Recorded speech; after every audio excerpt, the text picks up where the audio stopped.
at all. The mayor's gonna be late, Busby's gonna be very late. So it's just the four. We got it. All right. What do we want to do? Is Go Puff still in business? All righty. All right, there's motion to approve the minutes. I make a motion. Motion second, all in favor say aye. Aye. Aye, minutes approved. All right, Zach. All right, this one is going to be familiar to you guys. So if y'all recall Brixton, it's just south of the towns of North River, that development. They are back. So this is, I can show you where it's at. About 57 acres, just south of the towns of North River, adjacent to that assisted living facility on Old Colony. Y'all got your bearings on that? Yeah. Mm-hmm. So really close to that McDonald's on Rice Mine. So they have already come forward to you guys previously, and they didn't change anything from then to now. It's just they let their annexation expire. So what this request is, it's exactly what y'all had previously approved, but they're requesting to annex into the city, and once they do that, they will be SFR1, so they're rezoning to GPD for a new residential subdivision, 144 lots, constructed in 4 phases. That you can see the range of cost of those homes. Approximately 450 new residents is what they'd mentioned in their narrative. 2.5 dwelling units per acre. They are protecting a lot of natural areas and open space and providing some passive recreation, and they will have architectural design guidelines. So this is the history. So they came forward in 2024, and it was actually denied. Too dense was kind of the issue. They came back as what they then called Brixton, still a little bit too dense, so then they continued that one to February, and they got to the place where they're at now. They came to council in April of 2025, and the rezoning was approved, but they let their annexation expire. So they had to go through the process again. But Had to again, go back all over again? all right, over? from Planning and Zoning Commission all the way to you guys again. You think they're gonna do something this time? Oh yeah, they applied for their LDP, their land development permit, and then we were like, oh, sorry guys, y'all got to go back through the process, unfortunately. So, so anyway, this is what it's going to look like. You know, north side there, it's just larger lots and medium-sized lots, all the way down to Old Colony. You've got estate lots and standard lot sizes here. Some examples of what those houses might look like, and then kind of a street view and what that intersection will look like on Old Colony, and then what that'll look like from Old Colony as well. This was unanimously recommended for approval. So I can answer any questions y'all have. Again, nothing has changed from the previous approval in April of last year. It's just they expired. Mm-hmm. Mm-hmm. So. I don't see how people let that happen. Right. Well, this one was interesting because it's the Stipe property, Yes. and they didn't want to annex into the city until they knew that the sale went through and everything, and I think they forgot the whole annexation portion, and so it was a whole thing. But they're ready to go now. Okay. Is that all you have today? Yes, sir. Okay, any questions, further questions for Zach? Thanks. Thanks, Zach. Thank you, sir. Mike?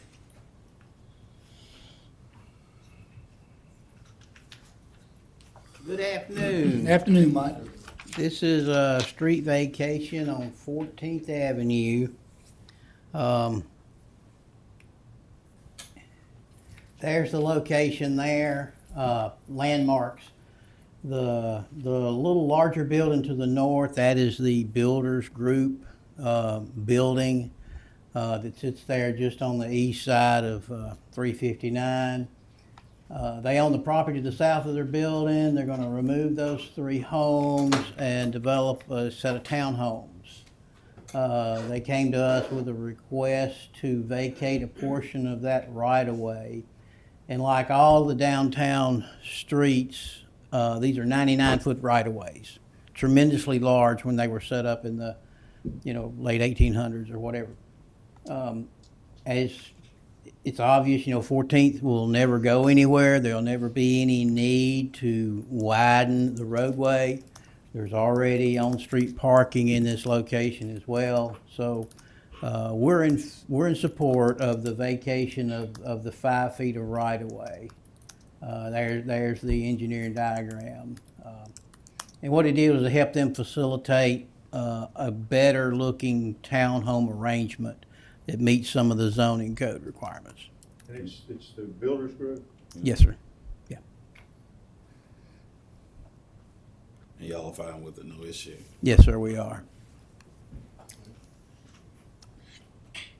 That all? Question? That's it? Any questions for Mike? You handle it well. We don't have no. Thank $10 you. million grant for that either. Thank you. Thank you, Michael. All right, Mary Beth. Good afternoon, everyone. Good afternoon. Okay, so the only one I have is Downtown Entertainment, applying for a special events retail less than 7 days. It's going to be for DKE Parents Weekend, located at 946 University Boulevard. And that event will happen this Friday and Saturday. And that is the only one I have. Only one? That is the only All one. right. Okay, thank you. Mm-hmm. Mayor is at a town hall in Northport, so no reports from him. Scott, Good afternoon, council. good afternoon. It is March already. Yes, sir. Came in like a lamb. The pollen has started. I am towards the top there, page 2. We're on page 20. I'm sorry, I'm hitting Miss Frank's areas. Below that one, on page 21, you'll be authorizing the purchase of equipment, supplies, or services for various departments. This is a total of $17,970.97, and this is a previously budgeted purchase that comes to us from purchasing. On page 22, you'll be authorizing the mayor to execute a joint funding agreement with the University of Alabama for maintenance of the Triangle Lot and cleaning of the University Water Tower. This came to you in projects last week. On page 23 through 24, you'll be authorizing the mayor to make a grant application for OVC FY25 Enhanced Collaborative Model Task Force to combat human trafficking funds to the United States Department of Justice and to execute a memorandum of understanding with the West Alabama Human Trafficking Task Force and Operation Lightshine for distribution of grant funds. That was in finance last week. On page 25, you'll be authorizing the mayor to execute a right-of-way permit to Flock Safety. That too was in projects last week. On page 26, you'll be authorizing a renewal agreement of the pre-event contract with Crowder Golf LLC. This is disaster recovery assistance and debris removal. That again was in projects last week. On page 27, you'll be authorizing a contract with Jim House and Associates and declaring a bid law exemption pursuant to Alabama Code 411651B7. This is a total of $88,023 and comes to you from Water and Sewer.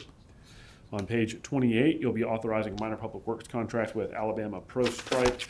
This is a total of $84,335 and came to you in projects last week. On page 29, you'll be authorizing minor public works contract with Ryan Metalworks. This is a total of $5,950 and again came to you in projects last week.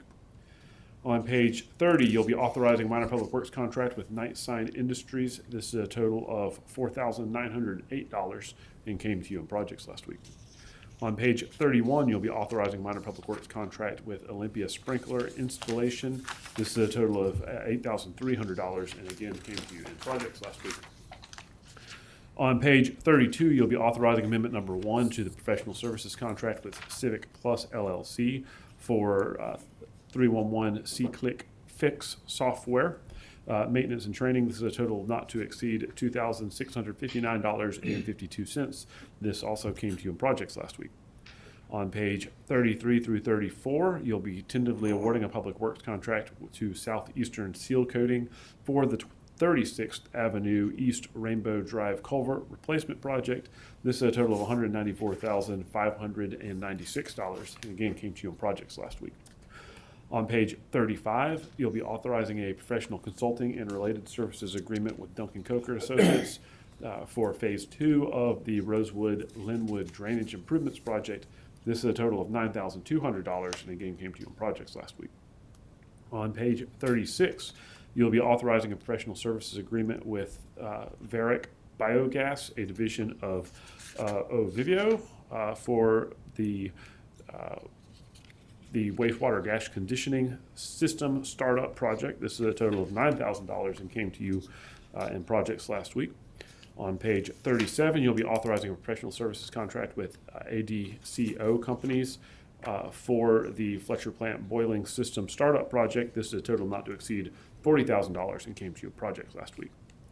On page 38, you'll be amending a resolution authorizing contract amendment number 1 to the professional engineering services agreement with Duncan Coker Associates PC for Western University Boulevard Corridor Improvements Project. This is an amended compensation amount of $2,355,370 and was presented in projects on the 17th. On page 39, you'll be authorizing a contract for professional engineering and related services with Duncan Coker Associates PC for the ALDOT project NH0215. This is State Route 215 Utility Relocations Project and is a total not to exceed $642,297.47. That again was in projects last week. On page 40, you'll be authorizing the execution of utility agreement between the State of Alabama and the State of Alabama Department of Transportation and the City of Tuscaloosa for, again, the ALDOT project, State Route 215 Utility Relocations. That, again, was presented to you in projects last week. Page 41 through 42, you'll be authorizing amendment number 2 to the fiscal year 2026 Water and Sewer Reserve for Future Improvements Fund budget. This came to you in finance last week. On page 43 and 44, you'll be authorizing amendment number 11 to the 2022B warrant series budget. That came to you in finance last week. On page 45, you'll be introducing zoning amendment number 32 to rezone approximately 11 acres at 914 through 920 14th Avenue East and 3 through 37 Beverly Heights from SFR4 to SFR3. This came to you from Planning Commission.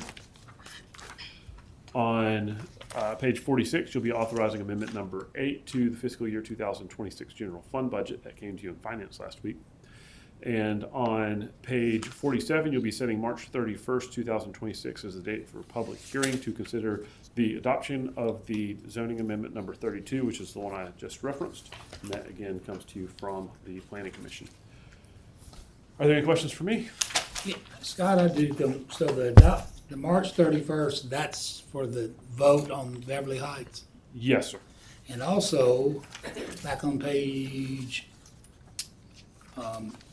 the bid, 27, yeah, what constitutes a bid law exemption in this case? In this case, if you'll give me a second, I can look up that specific number. Lots of times it's chemicals. Is this one chemicals? No, this one's a pump, and because we standardize on particular pumps at a plant, they have to all match, and so it's a replacement pump for that. I got you. We don't see that a lot. Yeah, and then their set vendors represent a certain company, so we can only buy the pump from one company. Got you. I understand that. Anybody have any other questions for Scott? We do have one item for executive session today. Okay. Thank you. Thank you, sir. All right, we have projects 2:30, finance at 3. Lee probably won't be here for projects, so whoever is the alternate, I'm not sure. Let's see. It'll just be me It's and you. Canisius. It is you, yeah, okay. Finance at 3, admin and policy at 3:30, properties at 4. Council meeting, of course, at 5. Monday, Police and Fire Pension Board will meet in the Doherty Room. And Wednesday, March 11th, Historic Preservation Commission will meet in the council chambers. I know it's too early, but I just set up our next meeting with the University President's Group for June 25th. And that's a Thursday, same 11:30 to 1:30. And I believe they're going to do the water. Good. Good, I'd like to see it. That's what I understand. You've been there. haven't you? I have. All righty, and congratulations, Coach Councilman Eatman. They won the conference regular season championship with the win last night, right? Yep. Yep, congratulations. Thank you. Y'all haven't won one since you, they haven't won one since you left So before. is there like state championship next? Yeah, regional tournament. Regional. Yeah, next Right. week. That's great. All right, anybody? Is there a motion to go in executive session? Second. All right, Second. Yes, sir. As your city attorney and attorney licensed to practice law in the state of Alabama, I can certify that this executive session is to discuss preliminary negotiations involving matters of trade or commerce in which the governmental body is in competition with private individuals or entities or other governmental bodies in Alabama or in other states and foreign nations. And the discussions would have a detrimental effect upon the competitive position of a party to the negotiations. okay, we have a motion and second for executive session. All in favor say aye. Aye. Any opposed?